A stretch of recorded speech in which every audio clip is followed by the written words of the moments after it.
Hi, അടുത്തത് ടാക്സോണമിയിൽ ഒരു കുഞ്ഞു പോർഷനും കൂടെ ഉണ്ട്. Floral formula and floral diagram. നിങ്ങൾ ഓൾറെഡി പ്ലസ് ടുവിലൊക്കെ പഠിച്ചിട്ടുണ്ടാവും ഫ്ലോറൽ ഫോർമുല. ഫ്ലോറൽ ഫോർമുല എന്ന് പറയുന്നത് it is the method of describing a flower by a simple and concise formula in which the characters are represented by symbols.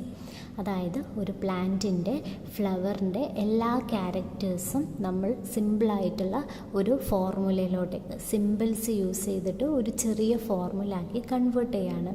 അതായത് അതിൻ്റെ bract മുതൽ നമുക്കറിയാം, ബ്രാക്റ്റിൻ്റെ ആക്സിലിൽ നിന്നാണ് ഒരു ഫ്ലവർ വരുന്നത്. ബ്രാക്റ്റ് മുതൽ ബാക്കിയുള്ള floral whorls calyx, corolla, androecium, gynoecium ഇവയുടെ എല്ലാം ക്യാരക്ടേഴ്സിനെ നമ്മളൊരു ഫോർമുലയായിട്ട് എഴുതുകയാണ് ചെയ്യുന്നത്. A floral formula represents the salient characters of the flower. ഒരു ഫ്ലവറിൻ്റെ സാലിയൻറ്റ് ക്യാരക്ടേഴ്സ് ഈ ഫോർമുല റെപ്രസെൻ്റ് ചെയ്യും. ഇനി ഇതിൽ കാലിക്സിനെ നമ്മൾ കെ എന്നാണ് ഫോർമുലയിൽ എഴുതുന്നത്. ഇനി നമുക്കറിയാം, കാലിക്സിൻ്റെ ഇൻഡിവിജ്വൽ യൂണിറ്റ്സിനെയാണ് സെപ്പൽസ് എന്ന് പറയുന്നത്. ഈ സെപ്പൽസ് എത്ര നമ്പറാണോ, ഫോർ എക്സാമ്പിൾ 5 ആണെങ്കിൽ കെ എഴുതിയതിന് ശേഷം അതിൻ്റെ അടിയിലായി 5 എന്ന് എഴുതും. ഈ സെപ്പൽസ് ഫ്യൂസ്ഡ് ആണെങ്കിൽ ഈ 5 ബ്രാക്കറ്റിലായിട്ടായിരിക്കും ഉണ്ടാവുക. അതുപോലെ കൊറോളയെ സി എന്നാണ് റെപ്രസെൻ്റ് ചെയ്യുക. ഈ പെറ്റൽസിൻ്റെ എണ്ണം അതിൻ്റെ താഴെയായിട്ട് എഴുതുന്നതായിരിക്കും. അതുപോലെ തന്നെയാണ് ആൻഡ്രീഷ്യവും എ എന്നാണ് റെപ്രസെൻ്റ് ചെയ്യുന്നത്. അവരുടെ സ്റ്റേമിൻ്റെ എണ്ണം അതിൻ്റെ അടിയിൽ എഴുതുന്നതായിരിക്കും. ദെൻ ജി എന്ന് പറയുന്നത് ഗൈനീഷ്യമാണ്. അതും എത്ര എണ്ണമാണോ കാർപ്പിൾസിൻ്റെ എണ്ണം അടിയിലായിട്ട് എഴുതുന്നതായിരിക്കും. The number of units in a whorl is written after the symbol for whorl നമ്മൾ പറഞ്ഞു. Then if members are present in different worlds, the different worlds are written separately with a plus sign between them. ഇതിനൊരു example പറയുമ്പോൾ മനസ്സിലാവും. അതായത് 10 sepals ആണ് ഉള്ളത് വെച്ചോ. കാലിക്സിൽ 10 sepals ഉണ്ട്. 10ൽ 2 വേളായിട്ടാണ് ഇവർ അറേഞ്ച് ചെയ്തത്. ഓരോ വേളിലും 5 സെപ്പൽസ് വീതമാണെങ്കിൽ നമ്മൾ എഴുതുമ്പോൾ കാലിക്സിന് എന്താ എഴുതുക, കെ എന്ന് എഴുതും. അതിൻ്റെ അടിയിലായി 5 + 5 എന്നാണ് എഴുതുക. കാരണം 2 വേൾഡ്സ് ആണുള്ളത്, അതിൽ ഓരോ വേൾഡിലും 5 ഉണ്ട്. അതുകൊണ്ട് 5 + 5 എന്നാണ് എഴുതുന്നത്. Then when members are united, the number is placed within brackets. Then similarly addition is represented by a line joining the two worlds. അതായത് ഇപ്പോൾ ആൻഡ്രീഷ്യവും അതുപോലെ പെറ്റൽസും തമ്മിൽ ഒരു ഫ്യൂഷൻ ഉണ്ട്. അതായത് ഡിസിമിലർ ആയിട്ടുള്ള കമ്പോണൻസ് ആണ്. ഇങ്ങനെയുള്ള ഫ്യൂഷൻ ഉണ്ടെങ്കിൽ അവരൊരു ലൈന് വെച്ച് കണക്ട് ചെയ്യിച്ചിട്ടുണ്ടാവും. ആൻഡ്രീഷ്യവും കൊറോളയും തമ്മിലൊരു മേലൊരു ലൈൻ വെച്ച് കണക്ട് ചെയ്യും. ദെൻ ഗൈനീഷ്യത്തിൻ്റെ കേസിൽ നമുക്കറിയാം, ഓവറി തന്നെ സുപ്പീരിയർ ഉണ്ടാവും, അതുപോലെ ഇൻഫീരിയർ ഉണ്ടാവും, ഹാഫ് ഇൻഫീരിയറും ഉണ്ടാവും. സുപ്പീരിയർ ഓവറി ആണെങ്കിൽ, അതായത് ഹൈപ്പോഗൈനസ് ഫ്ലവർ ആണെങ്കിൽ ജി എന്ന് റെപ്രസെൻ്റ് ചെയ്തതിൻ്റെ താഴെ ഒരു ലൈന് വരയ്ക്കുന്നതായിരിക്കും. നമ്മൾ വിചാരിക്കും സുപ്പീരിയർ ഓവറി ആകുമ്പം ജിയുടെ മേലെയായിട്ടാണ് ആ ഒരു ലൈന് വരികയെന്ന്. പക്ഷേ സുപ്പീരിയർ ഓവറിക്ക് ജിയുടെ താഴെ ഒരു ലൈനാണ് ഉണ്ടാവുക. മേലെ ലൈന് വരിക ഇൻഫീരിയർ ഓവറിക്ക് ആയിരിക്കും. ഞാനതിവിടെ കൊടുത്തിട്ടില്ല. Then half inferior ഓവറിയാണുള്ളത്.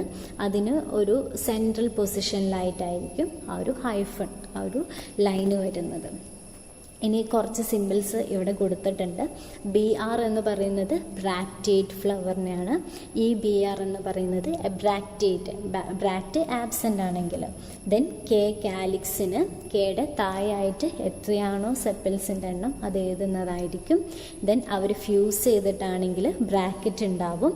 Then C corolla, C polypetalous കണ്ടീഷനുണ്ട്, ഗാമോപെറ്റാലസ് കണ്ടീഷനുണ്ട്.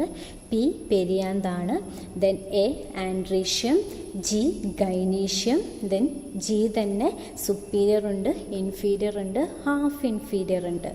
ഇൻഫീരിയറിന് കണ്ടോ, ജിയുടെ മേലെയാണ് ആ ഒരു സൈന് കൊടുത്തിട്ടുള്ളത്. ദെൻ മെയിൽ ഫ്ലവർ ഉണ്ട്, ഫീമെയിൽ ഫ്ലവർ ഉണ്ട്, അതുപോലെ ബൈസെക്ഷൽ ഫ്ലവറും ഉണ്ട്. അതിൻ്റെ സൈൻ നോക്കിയാൽ കാണാം.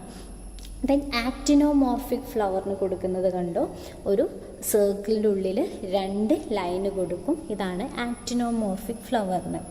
സൈഗോമോർഫിക് ഫ്ലവർ ആണെങ്കിൽ അവർക്ക് ഈ ടേബിളിൽ 2 പിക്ചർ കാണാം. നമ്മൾ നമ്മുടെ റെക്കോർഡ്സിലൊക്കെ കൊടുക്കുന്നത് സർക്കിളിൻ്റെ ഉള്ളിൽ ഒരൊറ്റ ലൈന് മാത്രം കൊടുക്കും. ആക്റ്റിനോമോർഫിക്കിന് 2 എണ്ണം ക്രോസ് ചെയ്തും കൊണ്ടുണ്ട്. സൈഗോമോർഫിക് ആണെങ്കിൽ ഒരൊറ്റ ലൈന് മാത്രമായിരിക്കും ഉണ്ടാവുക. നിങ്ങളുടെ ടെക്സ്റ്റിലുണ്ട്. ഇനി ഇവിടെ സിഡ അക്യൂഡയുടെ ഫ്ലോറൽ ഫോർമുല ഒരു എക്സാമ്പിളായിട്ട് കൊടുത്തിട്ടുണ്ട്. ഫസ്റ്റ് നിങ്ങൾക്ക് നോക്കിയാൽ കാണാൻ പറ്റും, ആക്റ്റിനോമോർഫിക് ആണ്. സർക്കിളിൻ്റെ ഉള്ളിൽ 2 ക്രോസുകൾ വരകളുണ്ട്. ദെൻ ബൈസെക്ഷൽ ഫ്ലവർ ആണ്. കാലിക്സ് 5 ആണ്, ഫ്യൂസ് ചെയ്തിട്ടാണ് ഉള്ളത്. കൊറോള 5 ആണ്, ഫ്യൂസ് ചെയ്തിട്ടാണ് ഉള്ളത്. ദെൻ ആൻഡ്രീഷ്യം നോക്കൂ, ഒരു ആൽഫ എന്നുള്ള സൈനാണുള്ളത്. ഒരുപാടെണ്ണം ഉണ്ട്. ന്യൂമറസ് ആണെങ്കിൽ അല്ലെങ്കിൽ ഇൻഡെഫിനിറ്റ് നമ്പർ ആണെങ്കിൽ ആൽഫ എന്നാണ് റെപ്രസെൻറ്റ് ചെയ്യുക, നമുക്ക് എണ്ണാൻ പറ്റുന്നതിലും കൂടുതലുണ്ടെങ്കിൽ. So A alpha, then G 5 carpels ആണുള്ളത്. ആ 5ൻ്റെ അടിയിലായിട്ടൊരു ലൈന് കാണാം, അതായത് സുപ്പീരിയർ ഓവറയാണ്. ശരിക്കും ജിയുടെ അടിയിലായിട്ടാണ് ലൈന് വരേണ്ടത്. സോ ഇത്രയൊക്കെയാണ്. ഇനി ഈ എയും ജിയും തമ്മിൽ മേലെ ഒരു ബ്രിഡ്ജ് പോലെ കണക്ഷൻ ഉണ്ടെങ്കിൽ അവർ തമ്മിൽ ഫ്യൂഷൻ ഉണ്ട് എന്നാണ് അർത്ഥം. ഇത്രയ്ക്കുമാണ് ഫ്ലോറൽ ഫോർമുലയിൽ നോക്കാനുള്ളത്. അടുത്തത് ഫ്ലോറൽ ഡയഗ്രമാണ്. നിങ്ങളുടെ ടെക്സ്റ്റിലുള്ള അതേ പിക്ചറാണ് കൊടുത്തത്, സിഡയുടേത് തന്നെയാണ്. അതിൽ നിങ്ങൾക്ക് ഏറ്റവും മേലെ നോക്കിയാൽ അവിടെ ഒരു സർക്കിൾ കാണാൻ പറ്റും, കുഞ്ഞ് സർക്കിൾ. അത് ആക്സിസിനെയാണ് റെപ്രസെൻറ്റ് ചെയ്യുന്നത്. അതുപോലെ താഴെ ഒരു ട്രയാങ്കിളും കാണാൻ പറ്റും, അത് ബ്രാക്റ്റിനെയാണ് റെപ്രസെൻറ്റ് ചെയ്യുന്നത്. ഇത് കോമൺ ആയിട്ട് എല്ലാ ബ്രാക്റ്റേഡ് ഫ്ലവേഴ്സിനും നമ്മൾ വരയ്ക്കുന്നതാണ്. ഇനി അതിന് തൊട്ട് നമുക്ക് ഒരു ഫ്ലവർ നോക്കിയാൽ ഏറ്റവും ഔട്ടർ വേൾഡ് എന്ന് പറയുന്നത് കാലിക്സ് ആണ്. അപ്പോൾ ആ പിക്ചറിൽ ഏറ്റവും ഔട്ടറായിട്ട് ബ്രാക്റ്റിന് ശേഷം കൊടുത്തത് കാലിക്സ് ആണ്. സെപ്പൽസ് നോക്കൂ, 5 എണ്ണമുണ്ട്. നമ്മൾ ഈ ഫോർമുലയിൽ എന്താ പറഞ്ഞത്, 5 ഫ്യൂസ്ഡ് ആണെന്നല്ലേ. അവിടെ നോക്കൂ, 5 സെപ്പൽസ് ഉണ്ട്, അവരെ ഫ്യൂസ് ചെയ്തും കൊണ്ടാണ് കൊടുത്തിരിക്കുന്നത്. പിന്നെ അവയുടെ എസ്റ്റിവേഷൻ വോൾവേറ്റ് ആണ്, ഓവർലാപ്പിംഗ് ഒന്നുമില്ല, ഫ്യൂസ് ചെയ്തും കൊണ്ടാണ് ഉള്ളത്. ഇനി അടുത്ത അതിൻ്റെ സെപ്പൽസിൻ്റെ ഉള്ളിലുള്ള വേളാണ് പെറ്റൽസ് നോക്കൂ, ഫ്യൂസ്ഡ് അല്ല.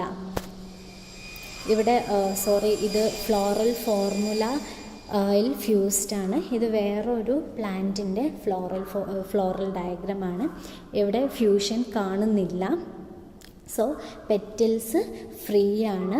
ദെൻ പെറ്റൽസിൻ്റെ എസ്റ്റിവേഷൻ നോക്കൂ, ഒരു പെറ്റലിൻ്റെ ഒരു എൻഡ് ഉള്ളോട്ടേക്ക് ഇൻസൈഡ് ആണെങ്കിൽ മറ്റേ എൻഡ് ഔട്ട്സൈഡാണ്. ട്വിസ്റ്റഡ് ആയിട്ടുള്ള എസ്റ്റിവേഷനാണ് കാണുന്നത്. ദെൻ അതിൻ്റെ ഉള്ളിലായിട്ടാണ് സ്റ്റേമൻ റെപ്രസെൻ്റ് ചെയ്തത്. സ്റ്റേമൻ ഒരുപാടെണ്ണം ഉണ്ട്. എല്ലാ സ്റ്റേമനും ഫ്യൂസ് ചെയ്തൊരു ബണ്ടിൽ പോലെയാണ് ഉള്ളത്. അപ്പോൾ ഇവിടെ കാണിക്കുന്നത് മോണോഡൾഫസ് ആയിട്ടുള്ള കണ്ടീഷനാണ് കാണിക്കുന്നത്.